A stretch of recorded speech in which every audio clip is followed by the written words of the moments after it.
All right, ounce equivalents. So I'm going to take a deep breath here and kind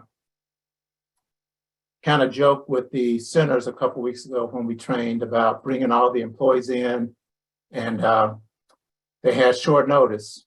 All right, I told them about a week before the training, hey, look, when we get to center training, you all are training. And so they all scrambled, they went off and did their thing, and they came prepared to train. And it was a bit challenging for them. I say that to say this morning, we were going to show a video on ounce equivalents. But what I spent the last hour doing before the training started was adding some slides for ounce equivalence training. So I did to myself what I did to the staff a couple weeks ago, except they had a week to prepare. I prepared these charts right before training started. And now I get to look at what I pulled together and train it to you. And what I wanted to do here was spend a little bit more time than we did with the centers, because there were a number of questions. So I want to make sure we cover this in detail today. So if you were with us back in 2017, 2018, you remember the new meal pattern requirement. So it was a big deal. We spent a whole year training on it, created a bunch of videos. When the USDA rolled out the new meal pattern requirement, or MPR2, back in 2017, 2018, there was one component of the meal pattern, the new meal pattern requirement, that they deferred implementation of. So and that was this ounce equivalence, and I'll explain to you in a moment what that is. But they deferred this back in 2017 and said, we're going to give everyone until 2021 to go and execute or start operating with this new ounce equivalence requirement. And their reason for pushing it off a couple years was because at the time it was even complicated for the USDA. So what they didn't want to do at the time was push it out to sponsors and providers and have us suffering through it as they were suffering through it themselves. So the requirement went into effect in October of last year. But then because of a waiver, or because of COVID, they gave us all a waiver until June 1st of this year to actually start executing or operating under this new requirement. Okay, so went into effect June 1st. And I believe when we held a special meeting earlier this year, I can't remember if it was centers only or childcare homes only, but we have put some information out about ounce equivalents. But today you'll get your official training. And then going forward from today, particularly starting August 1st, we need to make sure everyone is abiding by the new ounce equivalence requirement. Now, don't let it scare you. So it scared the USDA a few years ago, and I have spent a little bit of time diving into this and just trying to make it as simple as possible. So first, let me tell you what it is. Under the old meal pattern requirement, whenever you served a grain, it was served in, the serving sizes were identified in slices, okay? Under the ounce equivalents, slices go away as the measurement, and it's replaced with ounce equivalents. All right, so what does that mean? It simply means now when you serve a grain, you have to rethink the way you measure and confirm that you're serving enough. So if you look at the bottom of the chart here, this is just a snapshot from the meal pattern requirement, and it shows the old and the new. And this probably is the best way to think about this and understand how simple it is. Under the old meal pattern requirement for ages 1 and 2, if you served a grain, it was measured in slices and it was half a slice. For ages 1 to 2 now, it's half an ounce equivalent.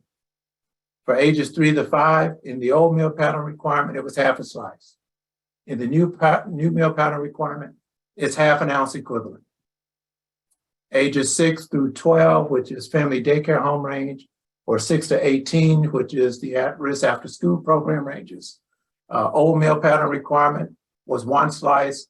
New requirement is 1 ounce equivalent.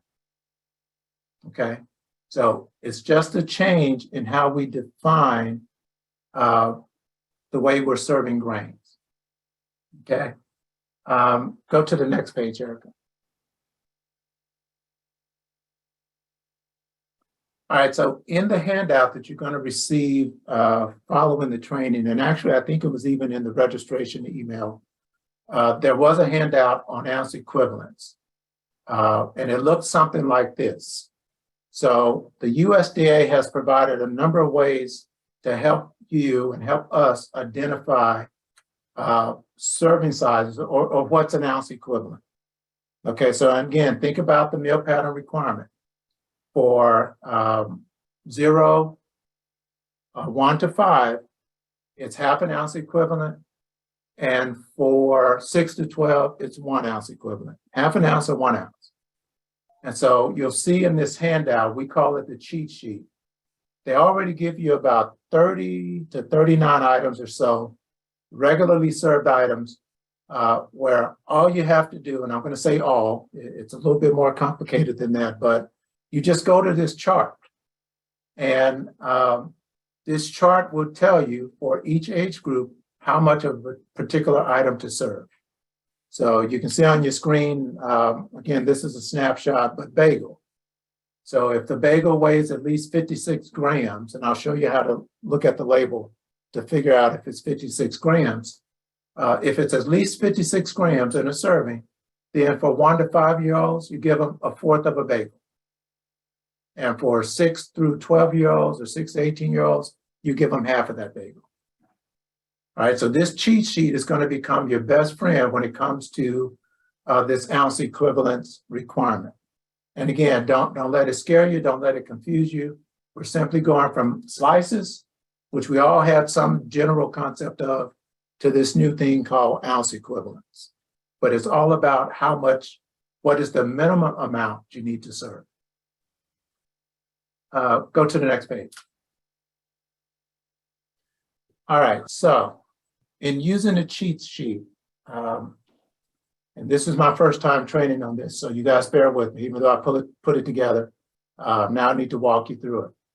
So in using that cheat sheet, you're going to see in the first column where it lists all the items.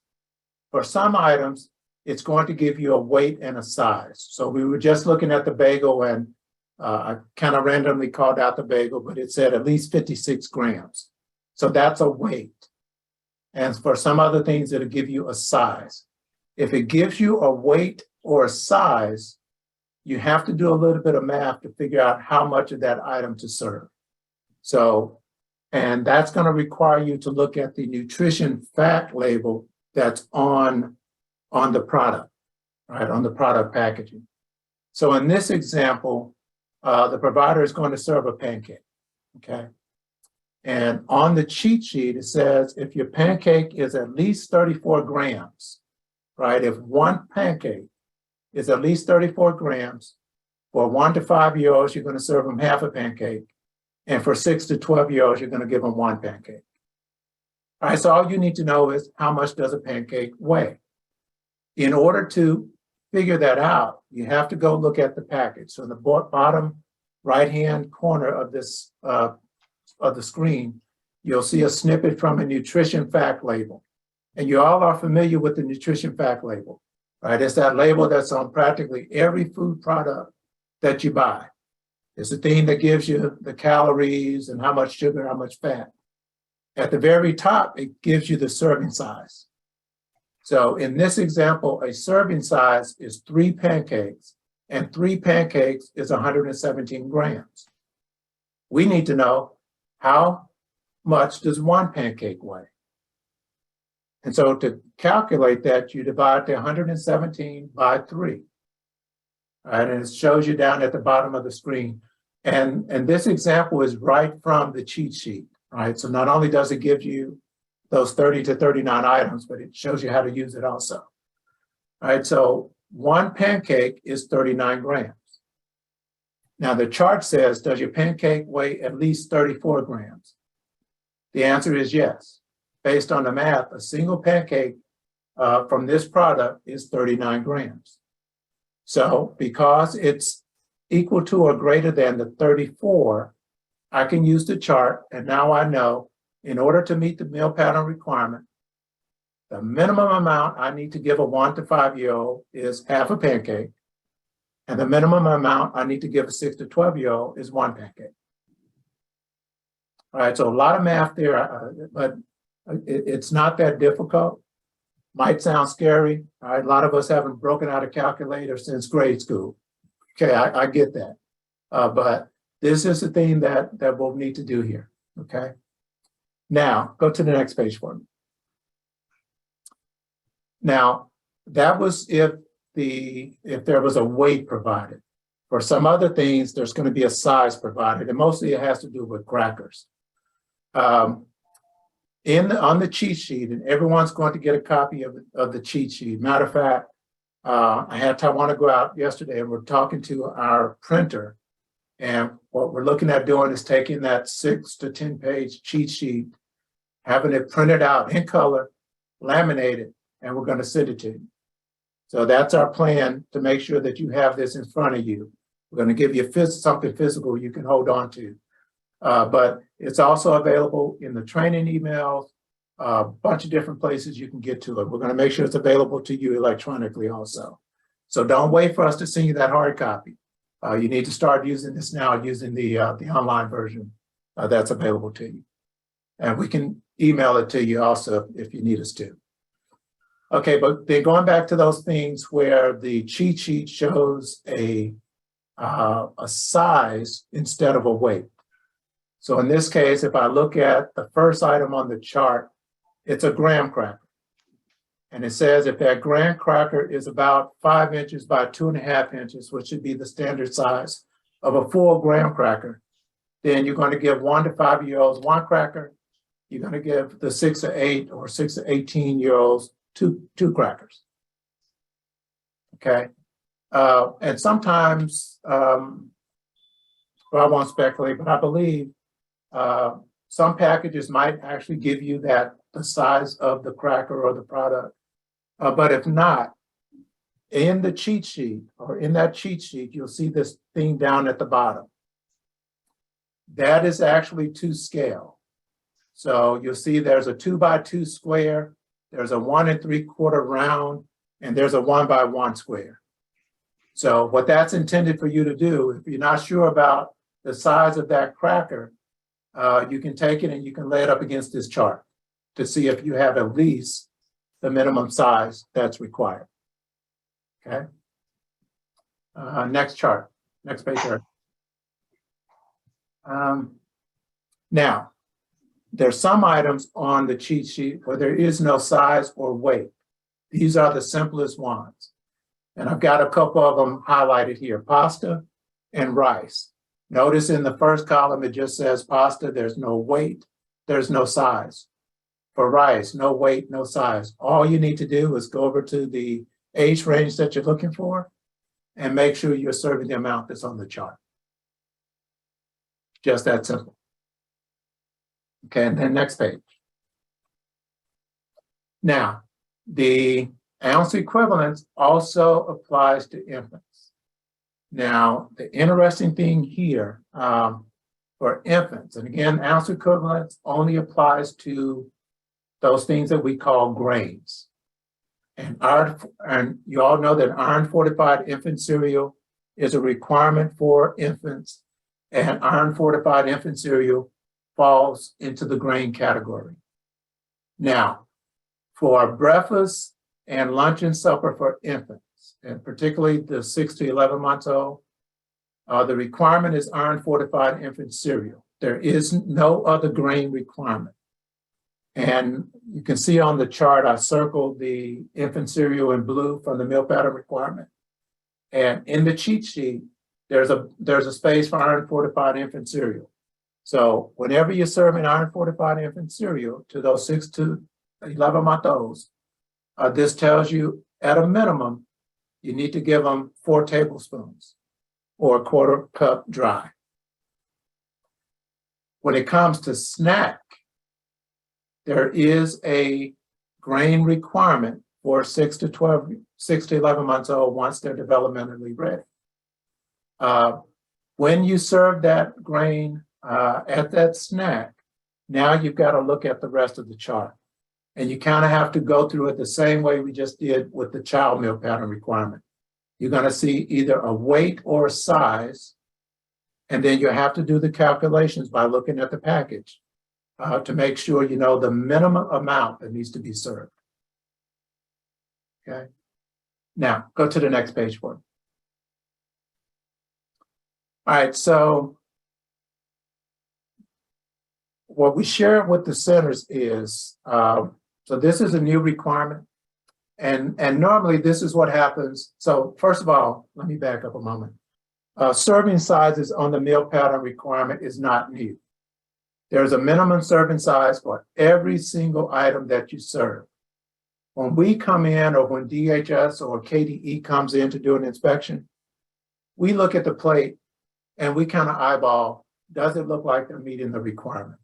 Now, I know in some states, Kentucky in particular, I've seen cases where KDE will come in and they'll actually weigh the meat that you're putting on a plate. But for the most part, it's simply eyeballing the plate to make sure we're confident that you're meeting the minimum requirement. I can guarantee you that for this ounce equivalence, the state's going to come in and they're going to start measuring. And why are they going to start measuring? Because they can, okay? And because they're going to measure, we're going to measure, and you've got to make sure that you're measuring too. And again, it's not difficult to serve the minimum amount. Think about the example we just went through. For a 1 to 5 year old, half a pancake. Who's going to put half a pancake on a plate in front of an infant? I mean, in front of a 5-year-old, or even in front of most 2-year-olds. You're going to give them a full pancake. So those minimum portion sizes are really small all across the meal pattern requirement. So it's not hard to meet that minimum requirement.